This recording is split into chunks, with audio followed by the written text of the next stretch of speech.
You mean Rome wasn't built in an hour? Right, or 45 even one. But Okay, so just would like you to gonna take it or welcome what? Yeah, I got everyone. Huh, you got it? Okay. If that's you will, wrong. just just kind of feel your ground with your feet on, just pretend it's earth, and it is, and just take some deep breaths.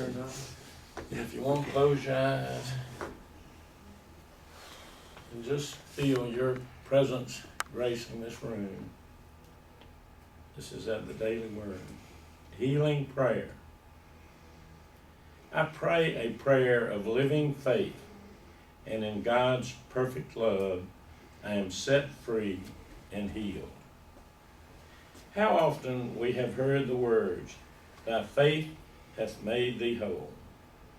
Yet, during these times when we have had need of healing, we may have wondered how to have faith that heals and sets free. Many persons who have been healed have spoken of a peace and a release that came to them, like a prelude to their healing as they prayed. Thou wilt keep him in perfect peace, whose mind is stayed on thee. Here is the way to have faith and trust in God's healing love. We are to keep our minds stayed on God. This is real faith. This is the faith that heals. No matter what the appearance or condition, as we dwell on the truths of God's presence in the midst of us, healing us, surrounding us, filling our body with renewed life and strength, peace and release will come. And with this feeling of peace and release will come living faith, faith that restores and makes us whole. Let us make our prayers powerful and vital prayers of living faith in God's healing love. This is James 5. The prayer of faith will save the sick.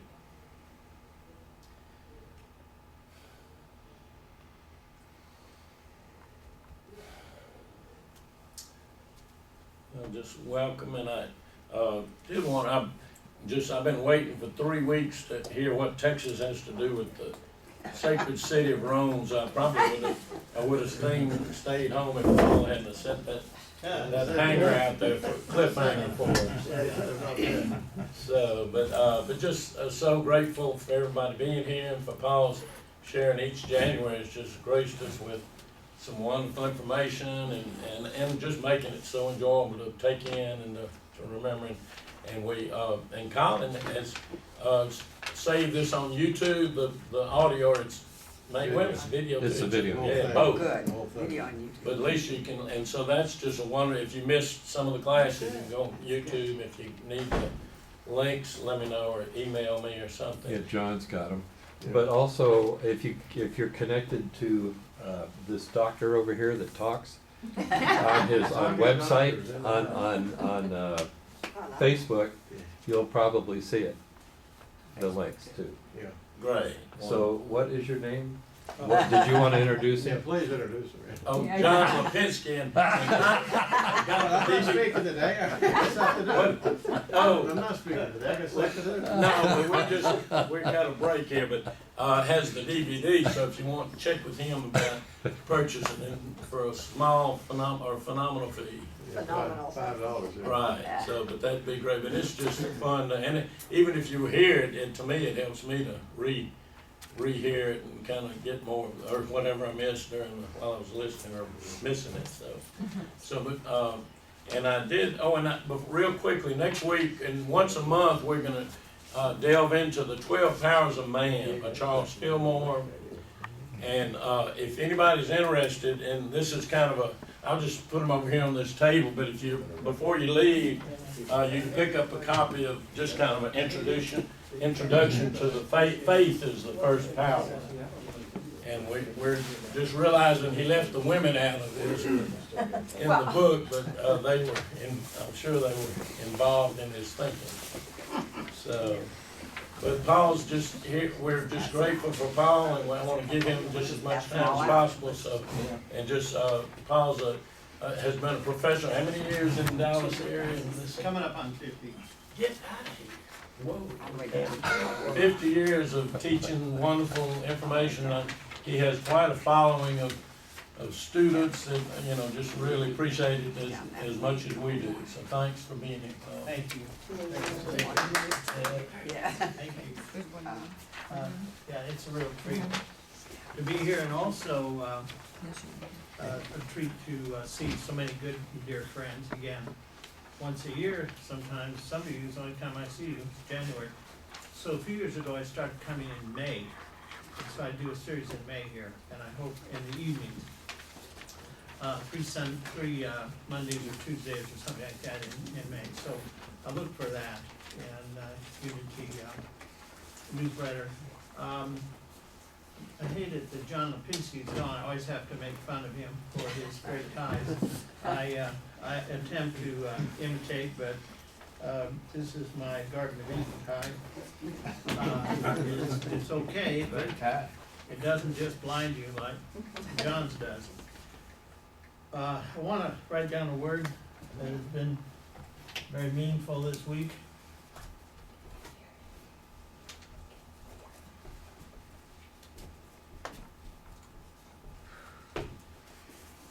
Now, we're speaking today about Rome, and this, of course, is a Latin word, inauguration.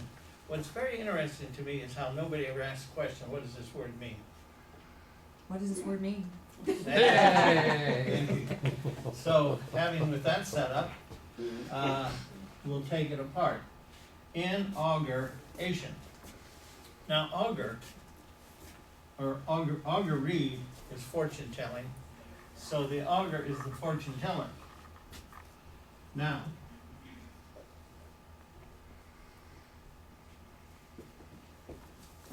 so to be in means to be in tune with. There's that tie. Come on in, Sharon. We got you up here at the amen section. Okay. If Paul spits on you, just let me know. Front Thank you. center, Sharon. Thanks for coming. Thank you so much. So the augur was a very important person for the Romans. He was the guy that you went to tell you if it was okay to proceed with a project. The project could be anything. It could be a marriage contract. It could be buying some property, something, but you had to have the approval of the augur. And the augur would consult many things. One of the popular ways in which they would find out what the future was bringing was gut gazing. And so they would take an animal, always a male, and they would take the ram, typically, and put it on an altar, cut open the gut, the center part, and the guts would all fall out. And then they would study the guts. And you had people that had virtually PhDs in gut gazing. They could tell you exactly what it meant. And so it is surprising to me how very, very strongly they believed in this, because if that animal, say, was diseased or something, then this would be a bad omen, and this would mean that they should not proceed with the project. So you would pay the gut gazer, who was a specialist, and the augur could be a gut gazer, but gut gazing was a specialty under augury. That makes any sense. You pay that person to tell you, is it proper now to proceed with this new project? So inauguration means you have the approval of the fortune teller. And I thought, how appropriate this week. We needed a fortune teller to tell us what's coming next. And it's like a fog we're going into. And nobody knows, including the new president, I think, probably what's going to happen.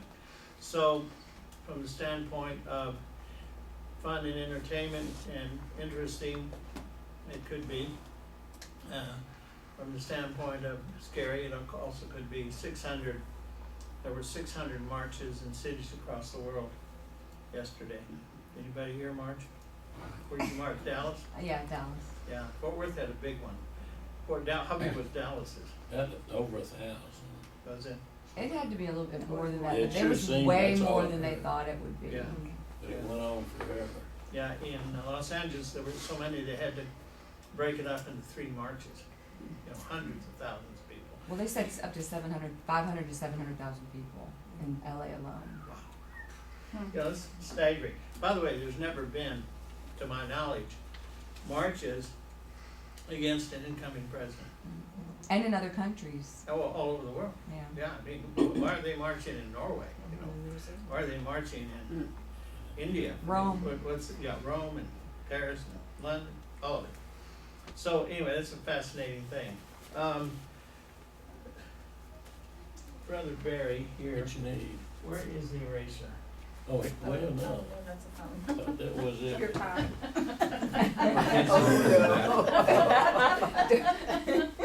For lack of And in talking about that, if one thing we can consider is next week we're talking about faith, Mhm. and that'd be the, Yeah, they need the That's faith. Are you what- sure? yeah, okay. All right, so to have the blessing of the augur, and boy, Oh, we got a blessing. Yeah, he comes. We didn't exactly We'll- get it. we'll- Yeah, this. You need okay. wet or dry? Dry. Dry. Either one. All right. Sure. Thank you, appreciate it very much. I want to, try to collapse and compress what I have to tell you about Rome, because this could carry on for a long, long time. So I've come up with a technique to explain why the Romans, believed what they did about their destiny, their universe. Oh, look who's here. Come on in. Hey, Jimmy. And we got a chair here, we got one here. Oh, Yeah. Sharon, maybe you could scoot over here. Come on in, please. Great to see you. Hey, Jimmy. Come on in. Look who you're sitting next to. Well, you missed my dissertation on inaugurations, so I'm gonna have to do that for you later. So, anyway. Buy the DVD. Yeah. Anyway, one word will help us get into the whole mindset of the Romans, and that word is this, Lupercalia. Now this was the number one most important holy day, holiday, festival for the Romans. They had many, and one of the reasons they had so many festivals and holidays is because they didn't have weekends. The Roman week was 8 days, and then start over again. And so the only time you got a break was if there was a day off work, if there was a holy day. And so their holy days were really important, but this was number one. Now, to understand the Lupercalia, you have to understand what the word means. First of all, Luper is the wolf, and Calia is the festival. Now, this goes, of course, back to the very core and essence of the history of what Rome is all about. So let's start with 2 quick stories which will set the context. The first story is the story of a young girl who was minding her own business, not doing anything at all, and walking down the street. And Zeus,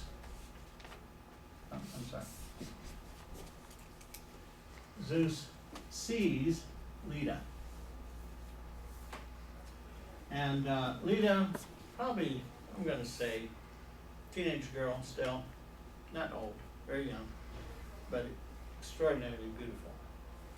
And of course, he has those X-ray eyes, you can look out and see. And Zeus' pastime, along with that of his brothers, is the raping of gorgeous young females. And he would do this as often as he wanted. And strangely enough, the culture didn't think this was strange, because the child that came from this, let's call it an outrage, would be, of course, half divine. And this is why they, shall we say, allowed it to happen, because the God was number one, supreme, and couldn't be stopped anyway. And his brothers, the same thing. So they were allowed just to go ahead and do what they did. And this was, and so when he spied Leda, he decides to rape her. But he rapes her in the form of a swan. Now, why would he change into a swan? He would change into all kinds of animals. Very popularly, he would change into, for example, a bull. In fact, he raped a young princess one time by the name of Europa, and she, of course, was a very naive young girl and believed that the bull was very innocent and pure, and so she decided to ride the bull. And then she got, I was going to say a very bad thing, so I won't say it. She got ridden. There you go. Remember, I didn't say it. Jimmy said it, right? So she had then children who are the first Europeans. So all Europeans historically believe they go back to Zeus and Europa, and hence the name. Now, this is so important to understand the second story. So in the second story, you have this famous banquet, a wedding banquet. Now, in ancient days, weddings were not like we have, a ceremony where two people come together and then there's exchange of vows, and then somebody says, I now pronounce you man and wife, and they're supposedly married. In the ancient days, it was a wedding feast at which a contract was agreed to and signed. A contract between two families, one family agreeing to pay the other. The money was always flowing from the family of the female to the family of the male. In other words, the bride has to pay off to marry into the groom's family. And that payoff is called the dowry. D-O-W-R-Y. And the dowry is critical to understand how they look at the social relationship created by a marriage contract. So we see this when Jesus does his first miracle. He's at a wedding feast, and the culmination of the wedding feast is a couple going off and consummating the marriage. Without the consummation, there's no marriage. Or to put it another way, in the ancient world, if you had sex with anyone, you were automatically married. And this is, of course, if you have sex with God, then you have a special, you're one of the wives of Zeus. Now, not to get too carried away on this, but this particular wedding, you have a family who are getting married. They are royalty, and so royalty and divinity are the same thing in the ancient world. That's one thing you have to really understand about how the system works. That royalty and divinity coexist. So royals are divine, or divinely appointed, or divinely sent into the world to rule, and by the gods. And so to this wedding, the gods and goddesses were all invited, and all the royal people, but there was one particular minor god who was not invited, and he was very, very angry about this, because, as I always say, the invitation is the thing. He might not have come, but to not be invited, you see, was a social faux pas. So what happens? He decides to wreak revenge on the wedding, the party, and cause everything to just get crazy. So he brings to the wedding a golden apple. And this golden apple has written on it, "For the most beautiful." And he comes into the wedding, and he gives the golden apple to Zeus. And Zeus looks at it and immediately understands this is a very dangerous thing. But for whatever reason, Zeus decides not to just do away with the golden apple, but to give it to some naive young man who has no idea about how things work in the world. And so this naive young man is named Paris. Now this is the same Paris that Paris, France is named after. And so Paris, probably about the age of 20, very excited, very, very intense to do a good job here and to pick the most beautiful woman to have the golden apple. So he starts going around the banquet, looking at all the women and really enjoying his job. And during this kind of trip around, the goddess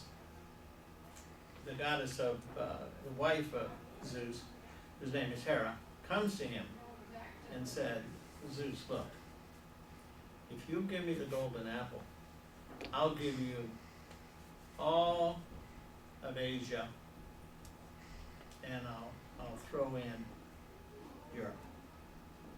Wow. You know, it's a huge, massive chunk of the world. Just to have the golden apple, but not really so much the golden apple as to have what's written on it, to be proclaimed the most beautiful. So this is a bride. And Paris thinks, this would be wonderful.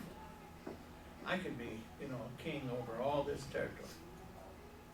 But not too long after that, then Aphrodite comes to him and says, Paris, I will give you victory. And the god Athena comes to him and said, I will give you victory in battle. And Athena, of course, is the goddess of war. Now this is really valuable because this means he can conquer any place he wants. He can conquer the world if he wants to, as he cannot be defeated.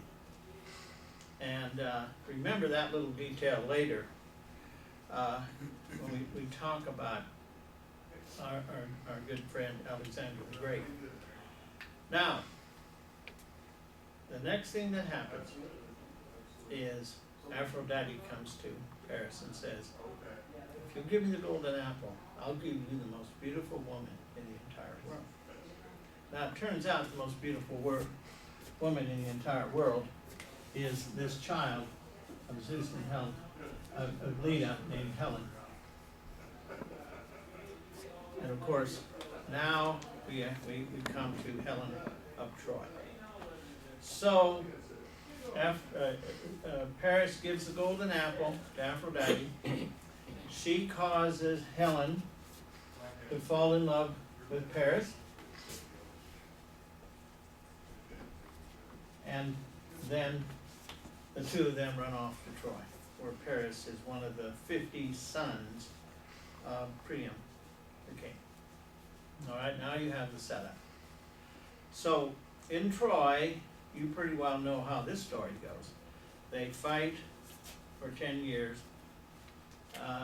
and this is back and forth. And none of the gods can really decide, including Zeus, who should win. So they just let them go back and forth. And one of the reasons is because in this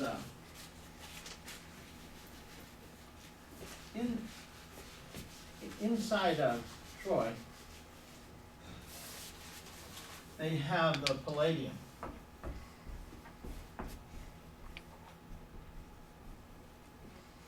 Now the Palladium comes from the word palace, and so this is the statue or the image of Athena, because it's Athena. This is one of her alternate names. So they have her statue, and as long as the Trojans are worshiping that statue, Athena cannot let the Greeks defeat and destroy Troy. Even though she hates Troy. Why does she hate Troy? Because Paris gave the golden apple to Aphrodite instead of her. So she is in a great quandary. So eventually what happens, of course, is one particular Greek sneaks inside Troy, steals the Palladium. His name is Odysseus.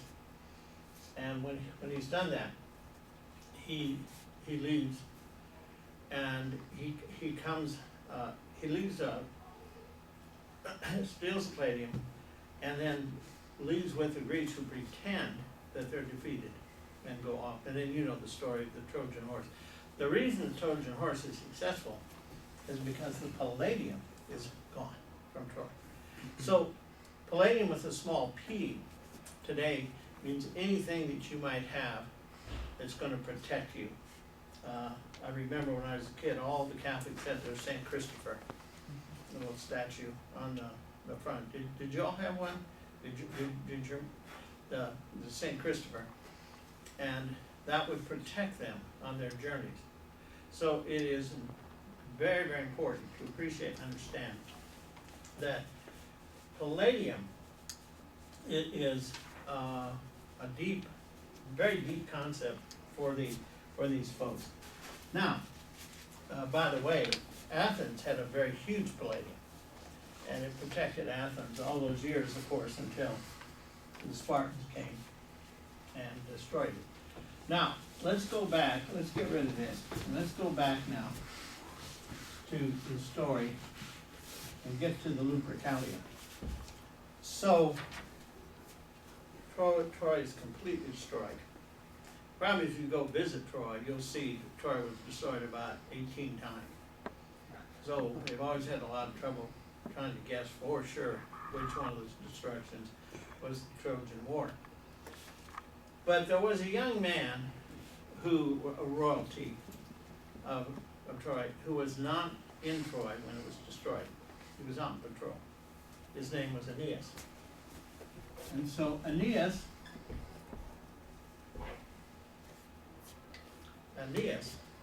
escapes with some of his men. And then he goes on a 10-year journey to find a new place to establish Troy.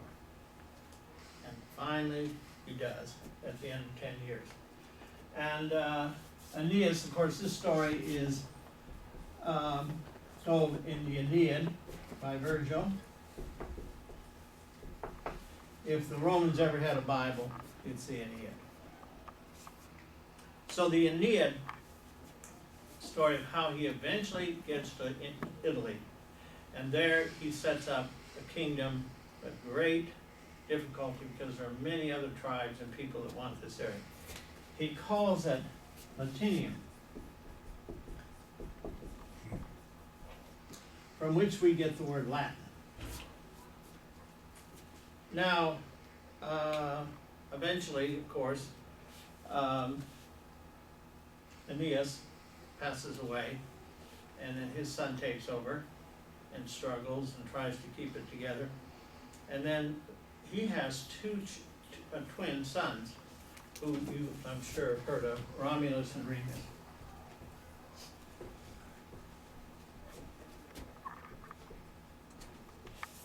Now, Romulus and Remus are a great threat to these other people that want to have this land called Latinium. And so they are constantly, people are constantly trying to get a hold of them, their enemies. And eventually somebody does, and they get ready to execute the two little babies, but they can't do it. So they decide on plan B. Plan B is put them in a basket, let them float down the flooded Tiber River out into the Mediterranean, and sink and die. So there they are coming down the stream very fast, and there's a big turn in the Tiber. They come around, whip around, but because the Tiber is way up high, part of the Tiber is in the trees, and they get caught in a branch. And when they get caught in this branch, they're crying and screaming. A she-wolf, remember, Luper means wolf. The she-wolf hears them, comes out on the branch, and just comes right over where their basket is, gets down to where they can suckle from the she-wolf. And this continues for a day or two when a shepherd comes by. and sees them and saves them, takes them